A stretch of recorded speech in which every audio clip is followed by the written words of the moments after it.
ఆంధ్రప్రదేశ్ శాసనసభ డిప్యూటీ స్పీకర్గా ఉండి ఎమ్మెల్యే రఘురామకృష్ణరాజు గారు ఏకగ్రీవంగా ఎన్నికయ్యారు. ఏకగ్రీవంగా ఎన్నికైన ఉండి ఎమ్మెల్యే రఘురామకృష్ణరాజు గారిని సభాపతి చింతకాల అయ్యన్నపాత్రుడు, ముఖ్యమంత్రి నారా చంద్రబాబు నాయుడు గారు, ఉప ముఖ్యమంత్రి పవన్ కళ్యాణ్ గారు బీజేఎల్పీ నేతల సమక్షంలో బాధ్యతలు స్వీకరించారు. ఏపీ శాసనసభ డిప్యూటీ స్పీకర్గా ఏకగ్రీవంగా ఎన్నికైన ఉండి ఎమ్మెల్యే రఘురామకృష్ణరాజు గారిని చంద్రబాబు నాయుడు గారు ప్రత్యేకంగా అభినందనలు తెలియజేశారు. అలాగే పవన్ కళ్యాణ్ గారు, ఆంధ్రప్రదేశ్ విద్యాశాఖ మంత్రి నారా లోకేష్ గారు శుభాకాంక్షలు తెలియజేశారు. అలాగే కొత్తపేట ఎమ్మెల్యే బండారు సత్యానందం గారు ప్రత్యేక అభినందనలు తెలియజేశారు.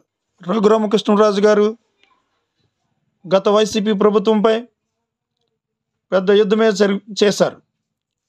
కానీ అతనిని హింసించి జైలులో పెట్టి అనేక రకాలుగా ఇబ్బందులు పాలు చేసినప్పటికీ వెన్ను చూపలేదు. వీడియో నచ్చినట్లయితే లైక్ చేయండి, షేర్ చేయండి, అలాగే సబ్స్క్రైబ్ చేయండి.